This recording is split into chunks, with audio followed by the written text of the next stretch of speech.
Good morning, dear students. Dear students, today this lesson will be finished, and after this, once again, I will just summarize this lesson for the proper understanding. Students, and after this, our this textbook snapshot will be also finished according to the syllabus of term 2 decided by the CBSE, right? So once again you will have to go through all the videos, and you will make the proper revision there, right? And definitely if you are getting any problem, then you are free to ask whatever the chances you will get to me, right? So without getting delay, let's get started. The floor was now a draggled mess. Stumbling over a stopping towel, Andrew almost dropped the child, which was now wet and slippery in his hands like a strange white fish. For mercy's sake, doctor, whimpered the midwife, it's stillborn. Right. Andrew did not heed her. Beaten, despairing, having labored in vain for half an hour, he still persisted in one last effort, rubbing the child with a rough towel, crushing and releasing the little chest with both his hands, trying to get breathe that into that limp body. Right.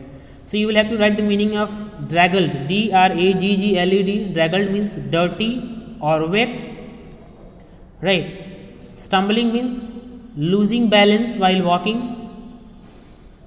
Sopping, S-O-P-P-I-N-G. Right. S-O-P-P-I-N-G. Sopping means saturated with liquid. And whimpered means says something in slow. Right. So after the continued struggle, the floor was extremely wet and dirty. The doctor almost slipped on the towel, and he was just about to lose hold of the child. The child was also wet, and he is being compared to a white fish. The midwife then pleaded before the doctor and told him to stop as the child is stillborn. Right. And then by a miracle, you can say, right?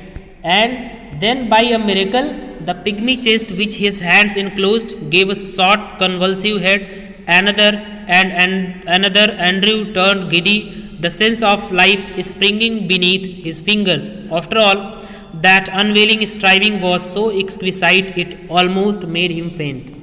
He redoubled his efforts feverishly. The child was gasping now, deeper and deeper. A bubble of mucus came from one tiny nostril, a joyful, iridescent bubble.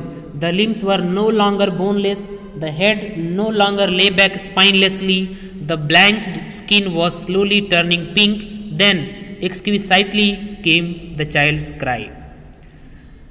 Right. So, just as it was miracle, right? Just as it was miracle, the little chest, right? The little chest which was enclosed in Andrew's hand took a breath. He continued heaving, leaving Andrew's weak in his knees. The feeling of the little one's breathing on his fingers almost made him faint. Instantly, he worked on reviewing him with double the efforts until the child breathed deeply. As he gasped, a bubble formed by the mucus was formed from his tiny nose. His pale skin turned pink, and the body no longer felt like it was lifeless. Right? As you can see, my dear students, right? As you can see that Andrew was the floor was right.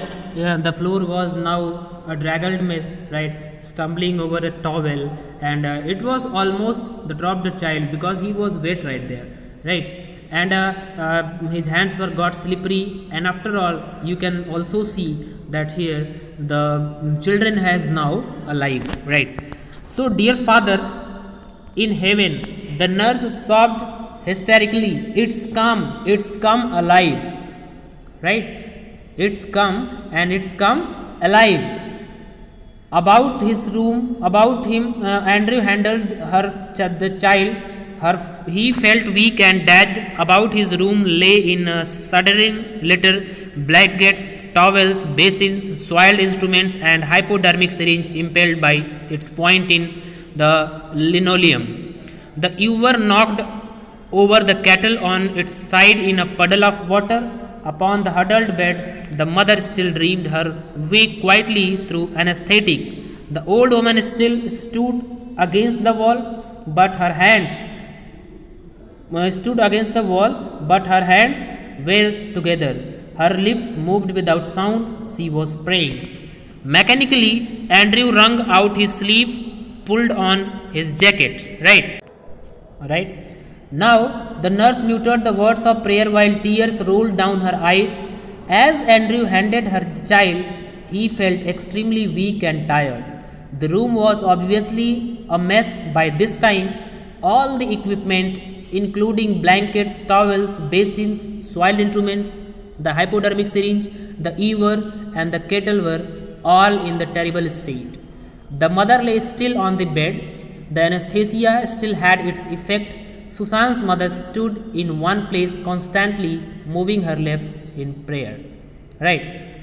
Andrew unfolded his sleeves. Andrew unfolded his sleeves and put out his jacket while informing the nurse that he will take his bag later. And I will fetch my bag later, nurse. He went downstairs through the kitchen into the scullery. His lips were dry.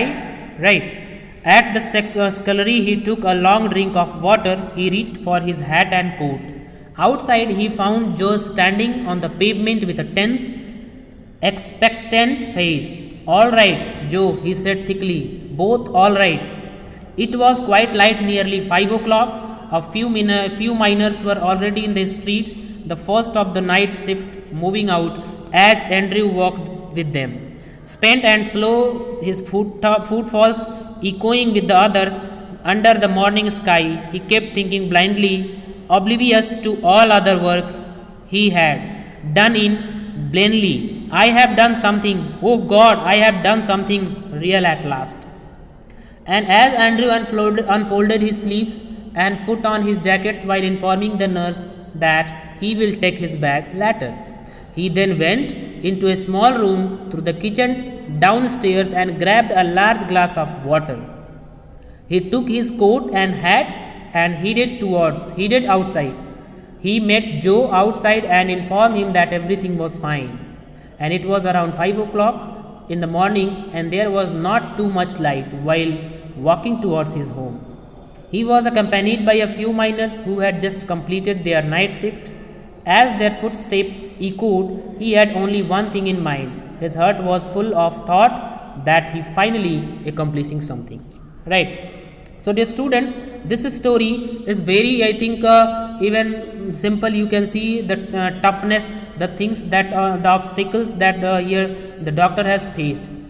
So through this you can also got that the lesson begins with the Joe walking towards his home after having an unpleasant time with his even Christine. The nurse reluctant at the first end.